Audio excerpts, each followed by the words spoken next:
अस्सलाम वालेकुम। I hope कि आप सब लोग खैरियत से होंगे। पिछले काफ़ी अरसे से मैं वीडियोस वगैरह मैंने नहीं बनाई, बहुत ज़्यादा बिजी था। तो काफ़ी दिनों से एक डिस्कशन चल रही है कि जिन स्टूडेंट्स ने लास्ट ईयर अप्लाई किया था उनको अभी तक इटालियन एम्बेसी कॉन्सुलेट की तरफ से जो है वो अपॉइंटमेंट नहीं मिल रही। तो कुछ ऐसे स्टेप्स, ऐसी चीज़ें मैं आप न्यू स्टूडेंट्स को बताऊँगा कि जो करके आप उन सारी चीज़ों से बच सकते हैं और आप जल्द से जल्द अपॉइंटमेंट अपनी ले सकते हैं। तो इटालियन एम्बेसी की जो कॉन्सुलेट की जो अपॉइंटमेंट होती है वो बेसिकली आपकी डिपेंड करती है, आपकी प्री सिलेक्शन प्री इनरोलमेंट पे बहुत ज़्यादा डिपेंड कर रही होती है। ठीक है।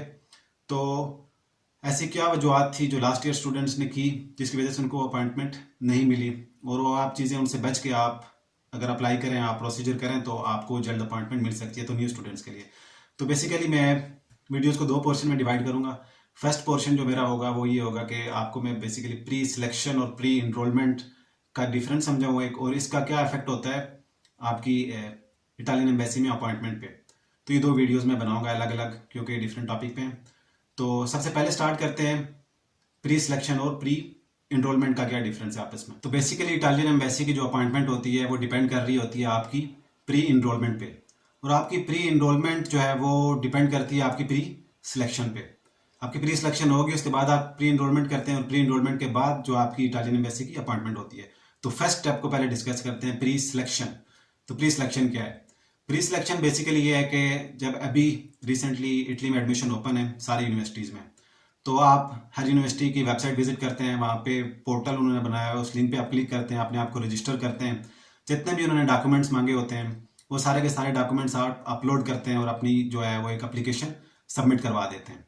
एप्लीकेशन सबमिट करवाने के बाद वो एग्ज़ाम जो है, एग्जामिनेशन कमेटी जो होती है, एडमिशन कमेटी, उसके पास चले जाते हैं। वो उसको असेस करते हैं, असेसमेंट के बाद आपको बताते हैं कि आपका एडमिशन हुआ या नहीं हुआ।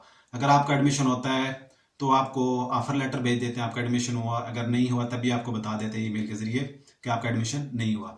तो ये होती है प्री सिलेक्शन। प्री सिलेक्शन का मतलब ये है कि आप डिफरेंट यूनिवर्सिटीज़ में एडमिशन के लिए सिंपल अप्लाई कर रहे हैं। तो अगर आप, मैंने बहुत सारी वीडियोस लास्ट ईयर भी बनाई थी जिसमें डिटेल से मैंने प्रोसीजर बताया हुआ है कि आप एडमिशन के लिए कैसे अप्लाई कर सकते हैं, तो आप बाकी वीडियोस से गो थ्रू कर सकते हैं।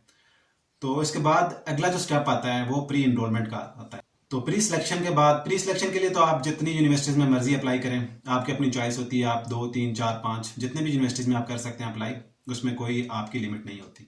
लेकिन प्री सिलेक्शन जब आपकी हो जाती है उसके बाद प्री इनरोलमेंट का नया स्टेप होता है। Pre enrolment usually last year जो ओपन हुई थी वो 15 अप्रैल को ओपन हुई थी pre enrolment. Pre enrolment basically ये होता है कि आप सिर्फ एक यूनिवर्सिटी वहाँ पे सिलेक्ट करते हैं। मसलन आपके अगर एडमिशन हुए हैं 2 3 4 यूनिवर्सिटीज़ में एडमिशन हुआ, तो जो आपकी रिक्वायरमेंट के मुताबिक, आपके जो एनालिसिस के मुताबिक, आपने जो रिसर्च किया उसके मुताबिक जो बेहतरीन यूनिवर्सिटी है आपके लिए, आप जो समझते हैं कि मुझे यहाँ पे जाना चाहिए इस यूनिवर्सिटी में, तो आप सिर्फ उस यूनिवर्सिटी को सिलेक्ट करते हैं और सिर्फ उसमें प्री इनरोलमेंट करवाते हैं। ठीक हो गया। अप्रैल में जब आप प्री इनरोलमेंट के अप्लाई करें तो उसके लिए ये होना चाहिए कि आपके पास किसी न किसी यूनिवर्सिटी से ऑफर लेटर होना चाहिए। तो इसके लिए मैं यही आपको सजेस्ट करूंगा कि अभी एडमिशन ओपन है, आप बिल्कुल भी देर ना करें, अभी आप अप्लाई करें। क्योंकि अभी अगर आप अप्लाई करेंगे प्री सिलेक्शन के लिए तो मे बी बाज़ यूनिवर्सिटीज़ आपको 1 मंथ के बाद आपको रिस्पांस देती हैं कि आपका एडमिशन हुआ या नहीं हुआ। बाज़ यूनिवर्सिटीज़ 2 महीने तक टाइम ले लेती हैं, तो आफ्टर 2 मंथ आपको रिस्पांस देंगी। तो अगर अभी भी आप अप्लाई करते हैं जनवरी फरवरी में, तो आपको अप्रैल तक जो है वो रिस्पांस यूनिवर्सिटी से आ जाता है कि आपका एडमिशन हुआ या नहीं हुआ। तो मैं ये सजेशन है आपके लिए कि जब प्री इनरोलमेंट ओपन हो इटली में, तो उस वक्त आपके पास कम से कम ऑफर लेटर होना चाहिए ताकि आप प्री इनरोलमेंट के लिए जा सकें। प्री इनरोलमेंट ये होता है कि इसमें आप अप्लाई करते हैं पोर्टल पे, यूनिवर्सिटी के पोर्टल पे, तो वहाँ से आपकी जो समरी है वो फॉरवर्ड होती है। आप जो कॉन्सुलेट या फिर जो एम्बेसी सेलेक्ट करते हैं वहाँ पे, आप अपने आप ऑप्शनल होता है आपके लिए, जो आपके लिए सूटेबल है वो आप सेलेक्ट करते हैं। तो वहाँ पे आपकी समरी फॉरवर्ड होती है, और जब समरी फॉरवर्ड होती है तो एक आईडी होती है, उस आईडी के बेस पे आपको एम्बेसी जो है वो बुलाती है। ठीक हो गया। तो ये बहुत इंपॉर्टेंट स्टेप होता है। और प्री इनरोलमेंट सिंपल एक ही यूनिवर्सिटी में होती है, तो ये आपने सोच समझ के करना होता है। तो ये बेसिकली डिफरेंस था प्री सिलेक्शन और प्री इनरोलमेंट के दरमियान। अब जो नेक्स्ट वीडियो है उसका लिंक आप डिस्क्रिप्शन में भी देखेंगे, वो मैं छोड़ दूंगा यहाँ पे।